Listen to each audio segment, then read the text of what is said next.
Hey everyone, I'm Ryan, the host of the Roast West Coast Coffee podcast. I host the show on Anchor by Spotify. If you haven't heard of it, it's the easiest way to make a podcast with everything that you need all in one place. Anchor has the tools that allow you to record and edit your podcast right from your phone or computer. I host on Anchor because it distributes my podcast on listening platforms like Spotify, Apple Podcasts, and so many more, making it easier for me to spend my time interviewing guests and drinking coffee. Anchor is everything you need to make a podcast all in one place, and best of all, Anchor is totally free. Download the Anchor app or go to Anchor.fm to get started.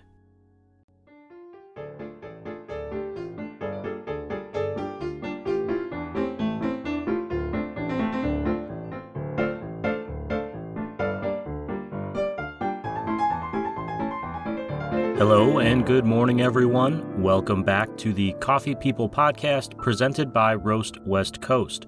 I'm Ryan Wolt, and this is the show where we meet and are inspired by the entrepreneurial stories of coffee people. Today I'm chatting with Alan Escalante, the founder and head roaster of Twin Lens Roasters and Film Lab in La Puente, California, a community just east of Los Angeles. It's a unique business that combines coffee and film photography, two of the more addicting activities one can devote their time to.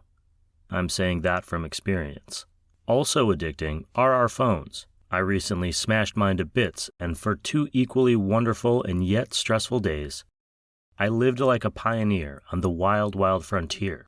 I even wrote out directions to ascend coffee roasters on a piece of paper, and then found my way across town, like our forefathers did, without the aid of GPS. Luckily, I was able to replace my pocket computer fairly quickly, enabling me to follow at Twin Lens Roasters on Instagram, and to get online to see the coffees Alan has roasted and decided were worthy of sharing with us on twinlensroasters.com. Okay, it's time to get into another Coffee People conversation. I recommend listening to this show with a fine single origin Ethiopia, or a white chocolate lavender latte. Whatever coffee you enjoy is the best coffee for you, while you listen to this chat with Alan Escalante, founder, head roaster, and film developer at Twin Lens Roasters.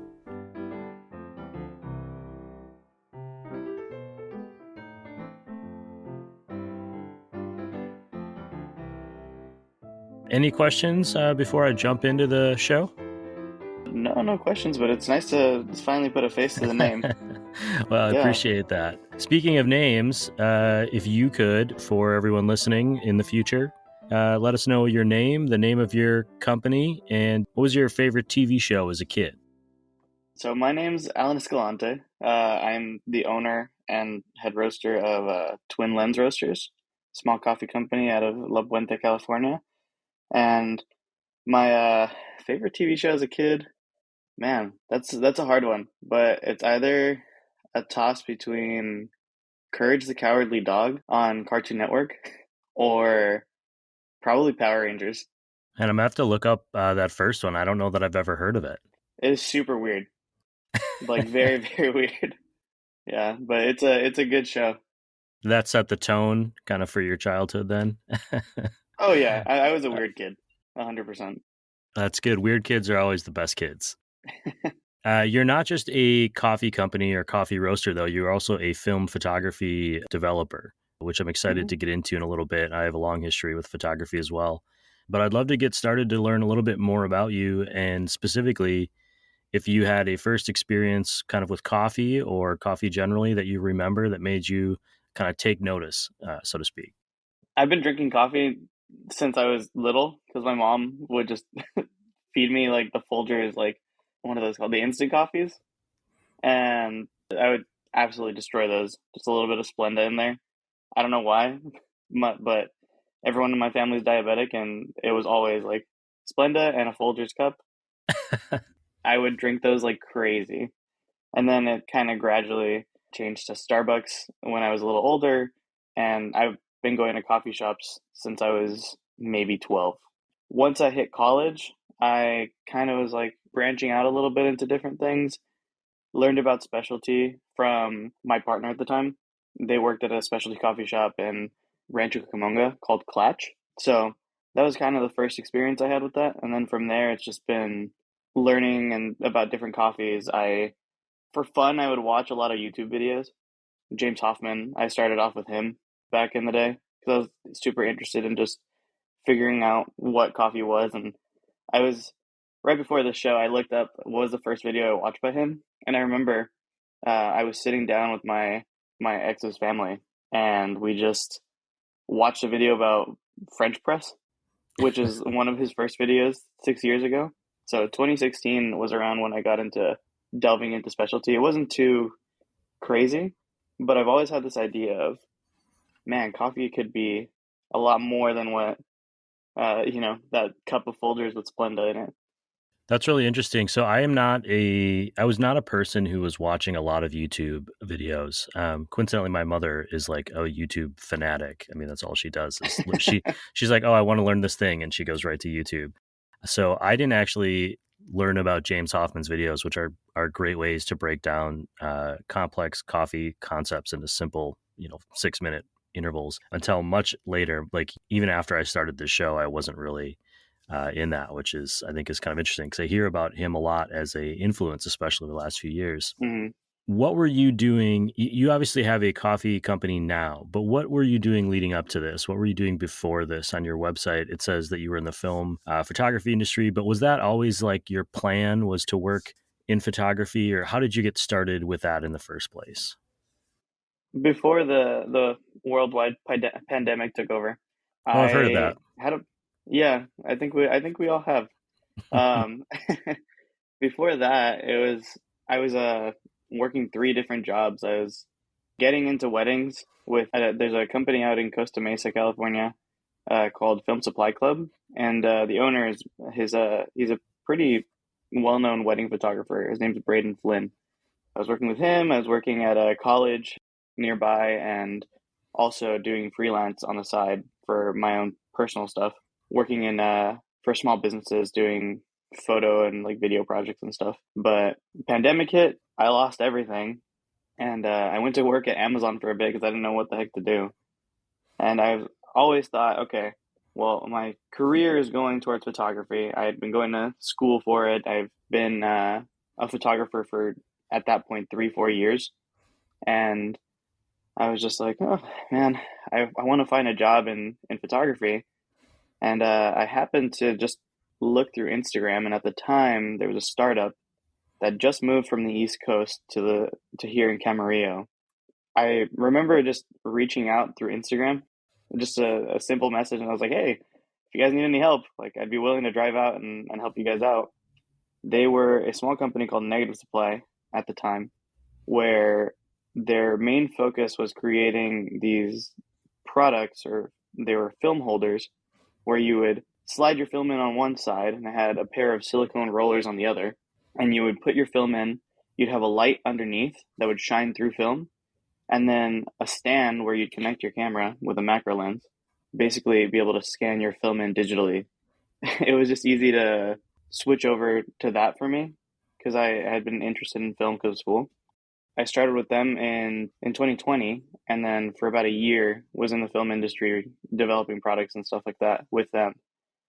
And then I've had the idea of creating a coffee company for a couple of years before then, and I was just like, man, I want to make a studio and where people can come drink some coffee and take some photos and stuff like that. I never expected to get into film photography like that, but with going to that company, I started developing my own film, shooting a lot of 4x5 and different formats of film, and over the course of 2 years, just learning about developing and like the tactile feel of everything.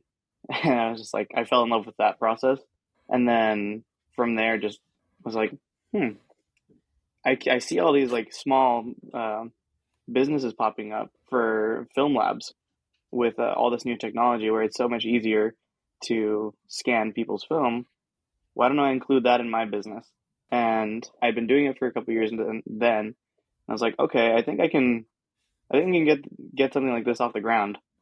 I left the company, and from one of my portraits that I'd taken, because at the time I was doing a project where I would take photos of small business owners and other people in industries like that. I'd gone to a coffee shop that I currently still work at and taken a portrait of the director of coffee there. He then was just like, hey, if you ever need a job, like let me know. So 6 months after 6 months after that, it was the time that I left, and I reached out to him and I was like, hey, would you be able to train me in coffee roasting and things like that? And he was just like, why don't you come work as a barista and we will show you the ropes on roasting. That didn't end up happening, but I still worked as a barista for about a year and a half, and I became their social media person, and I still do like all that stuff for Golden State Coffee Roasters here in Placentia, California. I started learning about roasting from them a little bit, kind of picking up little things here and there, and just learning on my own and learning from a friend of mine who roasts over in Palm Springs. So I just kind of started just bringing in all that knowledge and trying stuff out, testing on my own, and from it just blossomed from there. So I don't know if that made sense. I went on a big tangent, but No, that's the show is all about tangents. I mean, it's about your journey, and it probably felt like that in the moment of not knowing like 6 months from now where I'm going to be. And everyone felt yeah, like that, during COVID. Am I doing what I want to do? Am I with the person I want to be with? Am I, happy in my situation? How can I make it better? I actually worked in a dark room through college. That was my college job, oh, that's and cool. then worked for a film developing company as well. That was my first real job out of college, was selling camera equipment and developing film. And I used to do it at home in my closet, but it sounds like it was much more complicated 20 years ago, where I was running A little hoses from bit. different sinks in the living room and the bathroom and all kinds of stuff. As far as the coffee part goes, actually, you know what? I think we should ask a very important question before we go any further, which is what type of cameras do you shoot on? What's your go to if you're going to go out and take a portrait or a picture? What are you doing? If I'm taking a portrait and I'm intentional about it, I usually take my 4x5 camera. I think it captures a lot more, just in general, detail because the film is the size of my face. But it's the feel of that. It's like all this stuff goes back to tactile feel. I have ADHD, and it's just like anything that I could touch and feel. Like when I'm roasting, it's uh it's that feeling of like grabbing the machine, bringing out the coffee, smelling it, every sense in my body just like going towards that. It just feels amazing. So it's the same thing with film cameras for me. But 4x5, it's you have to really be intentional about it because every shot is like $5 if you're shooting on color. And so I'm going in and just like I'm connecting my shutter release cable to my lens on the front of my camera. I'm putting in the film holder, checking all of the focus to see if I'm like perfectly sharp in focus because the film plane on a big camera like that is so difficult to like get it spot on. So it's just like feeling that, making sure that everything's level and all that stuff because everything like every shot counts as I said. It's just that like that feeling just like I love it. But if I'm going out and just like shooting like friends and family and stuff, I always take my twin lens camera. So I have a Yashica mount 124G. Super random camera, but it has it's like 50 years old nowadays. And mine's broken now, but I have to go get it repaired actually. I love that thing. I shoot most of my family stuff on that with like a flash unit on the side. So I just carry that thing around like it's hefty, but it gets the job done and it looks absolutely beautiful. I love the tactile feel of that sort of picture taking and the tension that comes with knowing you can't take 100 photos to get one. There's a precision to it, and you mentioned intentionality, which I think is a key component of both photography and coffee. Do you find that you have skills that overlap in both, or character traits that you think benefit you in these industries? Well, for one, going back to the tactile feel of things, it's like I said, both of them, it's the feeling of going through and taking the photo. It's the feeling of going through and like intentionally figuring out what's happening in your roast. Obviously, they're different, but that same feeling kind of like is all across both. It just feels very nice to do both of those things when I'm in the moment. But I don't know how to connect them necessarily, but it's just definitely that feeling of you're making a product or you're making a photograph on this tangible thing. One you're going to see and the other one you're going to taste. It's just like the coolest thing to me. And somebody else will get to experience it then.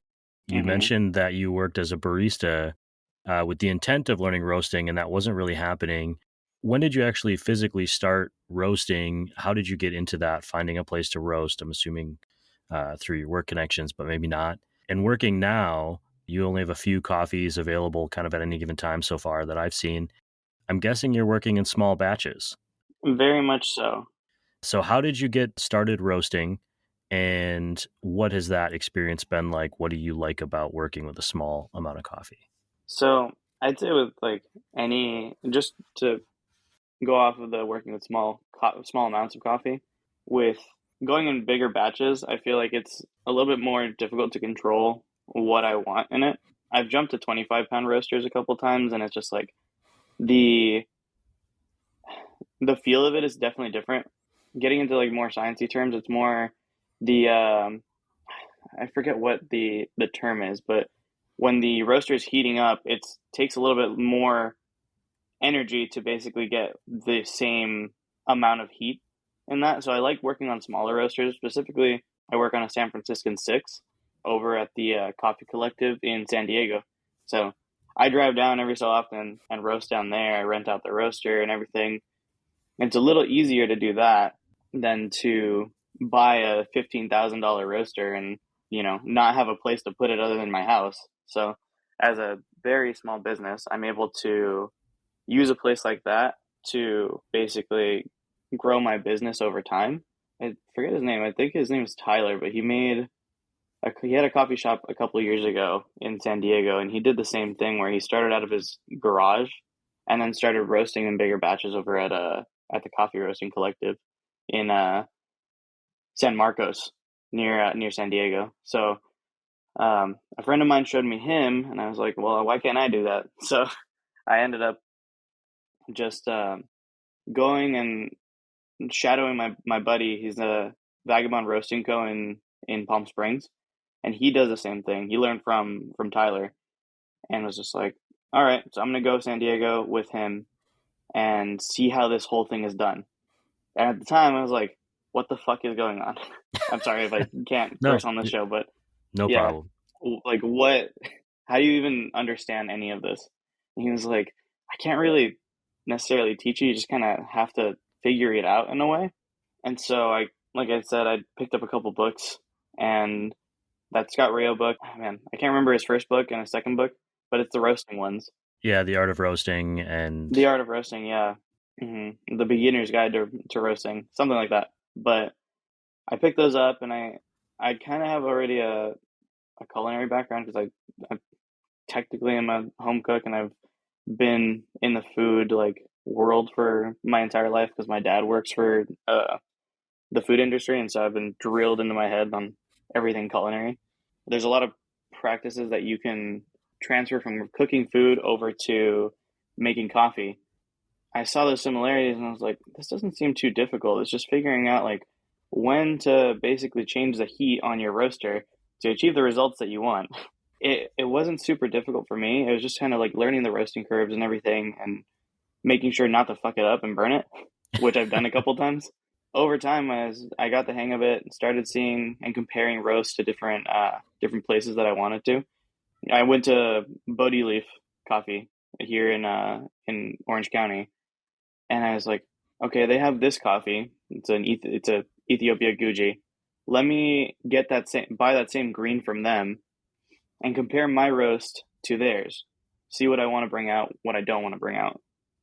And so their roast, it was a little bit more on the medium side. And I remember saying, I kind of want more of the citrus in this coffee. So I'm going to roast lighter. So I was watching a couple of YouTube videos, and this old gentleman was just like, he was one of those guys that roasted by smell and sight. And I was like, I'm not going to do that, but I am going to apply the same principles of like when you're roasting the coffee, there's a certain moment that you stop smelling certain aspects where that aroma and that aromatic scent of a coffee just kind of goes away. So like you can burn off the berry scent in a coffee, and that may indicate to you, hey, you've gone a little bit over and you may not get that flavor. That's from my personal experience. I remember seeing the same thing at Golden State from the head roaster at the time, and I was like, okay, maybe there's some merit to this. You're combining the art with the science. Exactly. The Yeah. sensation of roasting coffee with the knowledge of roasting coffee is what it hmm sounds like you're saying. How long were you roasting before you felt comfortable giving your coffee to people or and saying, "Hey, this is a reflection of what I'm trying to do. What do you think?" Because I feel like that's a real It's emotional moment in the beginning. yeah. It took me about a year. So I started roasting in like March of 2020, and then I knew that I wanted to start the company, but I wasn't 100% sure on the name, on what to really put out there necessarily. And so 2020, I was like, okay, let me start doing this and figuring this out. And then eventually I will start the company. So I had the knowledge of roasting for about a year, and it was a lot of trial and error and roasting in small batches. So I would go to San Diego because I only had access to roasters there. I remember roasting the second time in their facility on their Mill City sample roaster, 500 grams, and I was like, okay, perfect. I'm gonna learn on this.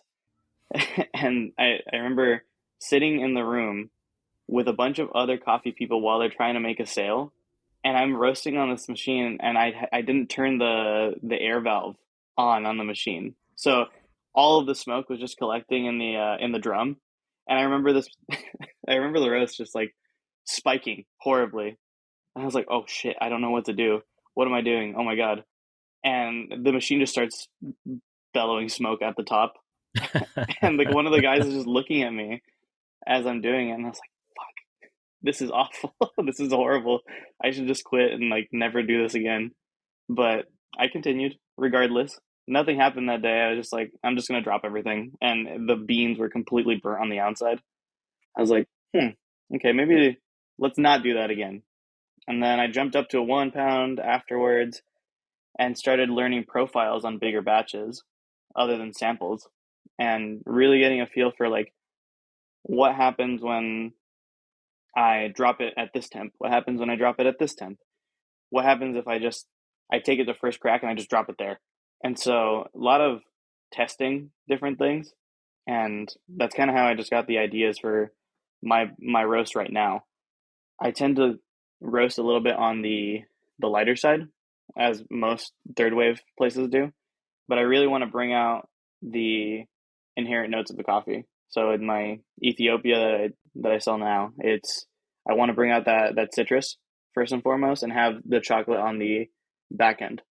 Or on my monochrome, I really wanted to bring out the lemon in the Rwanda, and then have the body and the sweetness of a Brazil and an El Salvador. And so it's just that kind of thought process going into it, with my like scent and like all my senses, just doing the art of it and everything, but also putting in the science of, hey, I have all this trial and error from back in the day.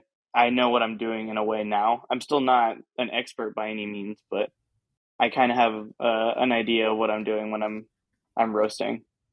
What has the reception to your coffee and your company been like? When you started telling people, "Hey, I'm going to do this and have my own business," how did people respond, and what is the state of your company, your business now? So I'm not a big company by any means. I I still am working out of my house most of the time for most things. Packaging and everything I do there, but I ship everything from my house. I I go to USPS and like drop all my boxes off, and pretty much I'm doing it all myself. There's no one else other than me in there. I do all the website and I do all the photos and everything, and it's stressful. I'll tell you that much. Yeah, starting a business is not easy. And I remember the first photo job I ever had. The owner of the company was like, "Man, you are gonna hate your life if you start your own company." And I don't hate my life, that's for sure. But it's definitely stressful. So I see where he was coming from. I'm hand delivering coffee sometimes to people. If I get an order, I'll message them and I'll be like, "Hey, my roast is a little on the older side right now. Let me go roast this week, and I will send you a fresh batch." A lot of people very much love my coffee, like I got a message the other day from some of the guys that I hand delivered to, and I started crying when they sent me a message like, the smell of your coffee filling up the room here at the office is amazing, and people are loving it, and people are asking questions about it, and it's just like, man, all my hard work is not going unseen, no matter how small the company is or anything like that. But my effort until now is getting noticed, and I don't need it to be, you know, by 10 million people. I just like, if I get a message like that from a customer, it just makes me happy, and that's the whole goal. But so far, the reception of my coffee's been pretty good. I always felt a lot of pride in working in the hospitality industry as a restaurant GM or owner or whatever.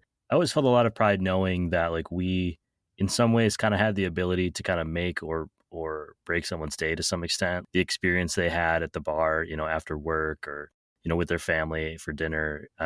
Those are the things that people remember, not so much the logistics of the day. And so coffee is like that too. So that's really Hmm. it's nice that people reach out. I encourage anyone who loves a local coffee shop or roaster or has a great experience with a business, let them know. There's probably somebody on the other side of that social media exchange or Google review or whatever who feels it the way that Alan is talking about right now. Oh, 100%.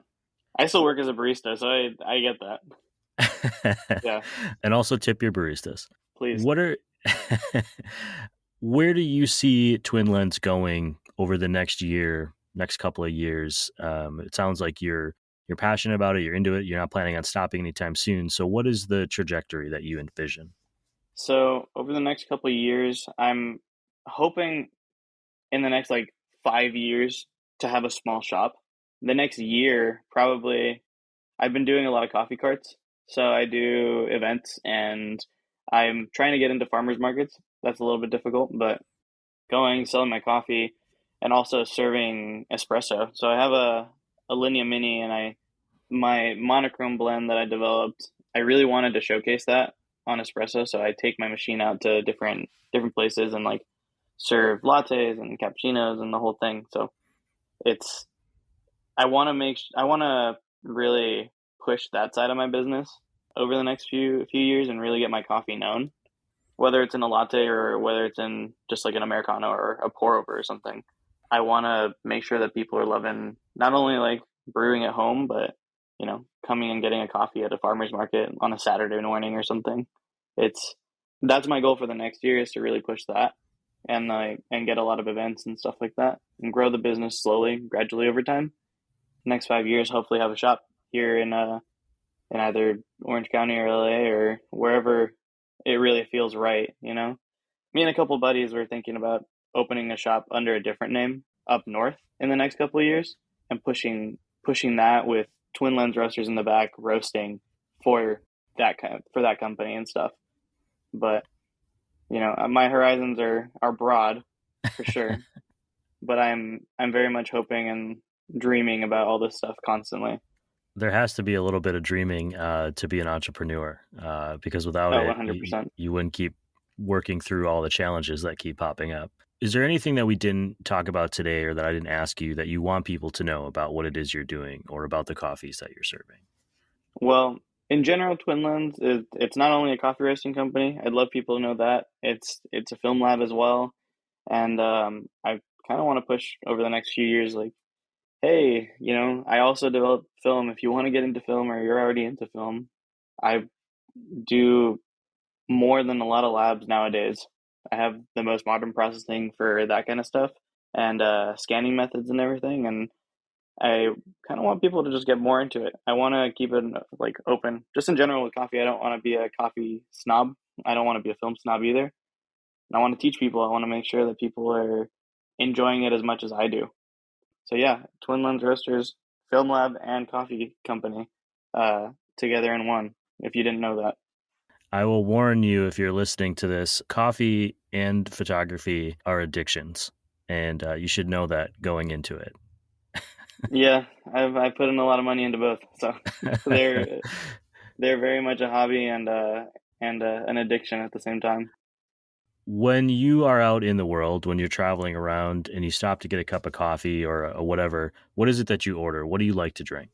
I drink a variety of things. As of lately, I've been really into matcha.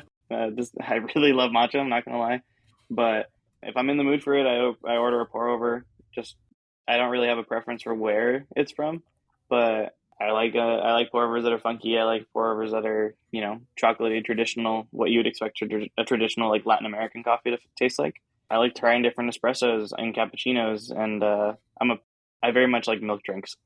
I'm not gonna lie. I'll drink an espresso, but if you give me a good cappuccino, I will destroy that thing. Yeah. The other day, I had a cappuccino with I forget where the coffee was from, but it had notes of apple in it, and it tasted like a Granny Smith apple, and I was like, wow, that's awesome. This is so good. What I think is amazing is when a skill that I'm envious of, because I can't do it myself, certainly not at home, is when roasters or when cafes make a milk drink where the milk actually accents and enhances the Hmm. flavors as opposed to covers them up. Because I Yeah. think traditionally I assumed you added milk and sugar because you didn't like the taste of coffee. And what I've learned over the last few years is like, well, that's true if the coffee isn't very good, but you can also Hmm. do it in a way where you're enhancing those flavors like the apple or the berry or the whatever. Hmm. And that's where the idea of recipes come in. I'm soapboxing. There's a reason why cafes will put a certain amount of milk with a certain amount of coffee or vice versa. It's not always just winging it, which is my natural Hmm. tendency. Yeah. Alan, I really appreciate you coming on the show. I'm excited to try your coffee and to learn more about Twin Lens, see you guys grow. I love both coffee and photography, so I'm excited that somebody's out there doing film. Thanks for being here. I really appreciate it.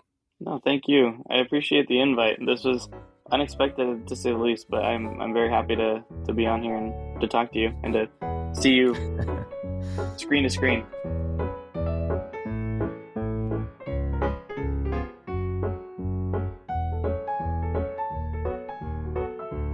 Okay, to recap, after talking to Alan, I watched the trailer for Courage the Cowardly Dog, and wow, I say this with a love of the absurd. This show looks batshit crazy, and there are no way the animators weren't on drugs when they made it. I'll be binging episodes all week. You can find old clips of the show on YouTube, which is where Alan's early coffee education came from.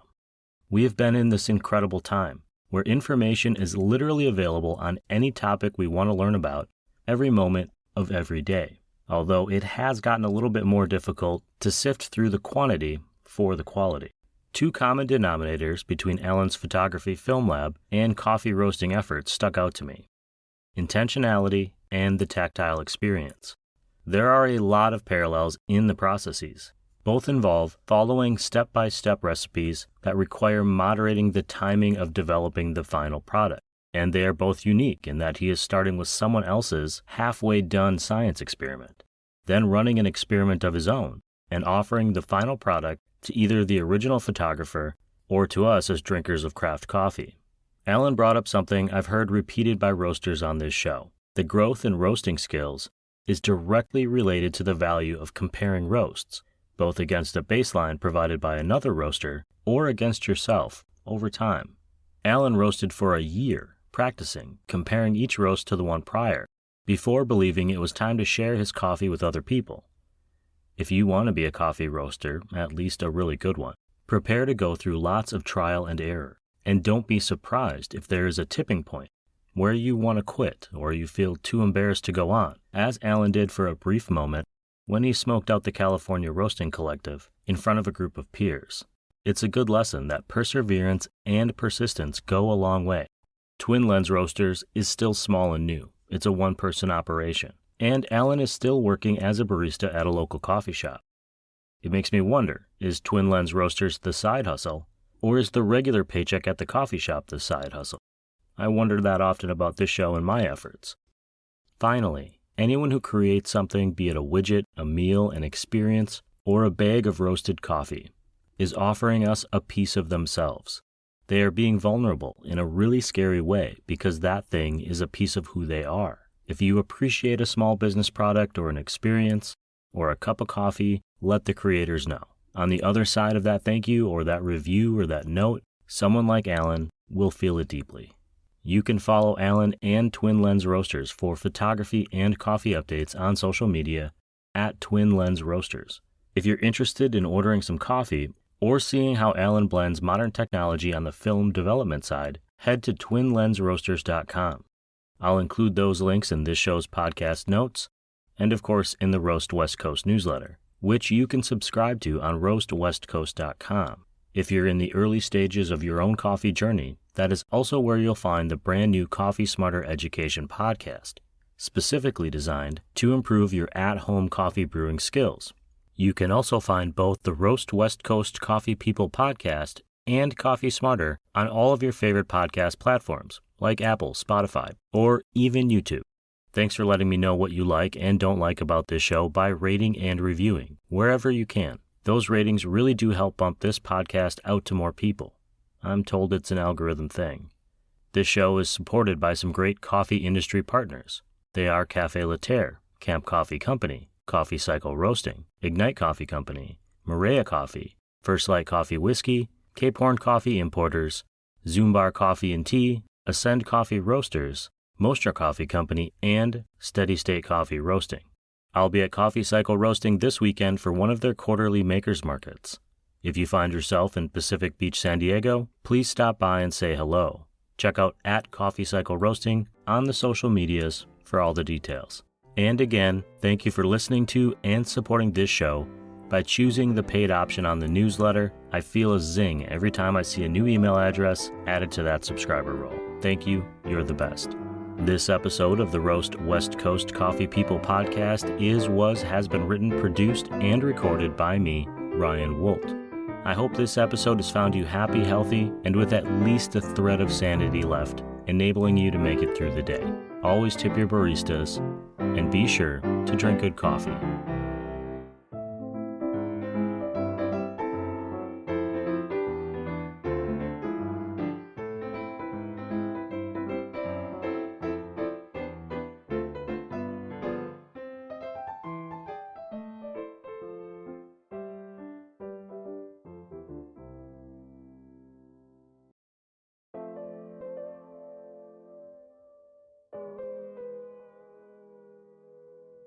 This podcast is a listener and reader-supported creative effort. Some of our amazing readers and listeners have chosen paid subscriptions to the Roast West Coast Coffee newsletter on roastwestcoast.com. They are part of a growing community of people who appreciate craft coffee, learning about coffee, and being inspired by the guests on this show. If you are able, and this show has been going well, with your morning mug of your favorite coffee, please subscribe to the paid newsletter at roastwestcoast.com. Thanks for listening, thanks for subscribing, and thanks for drinking good coffee.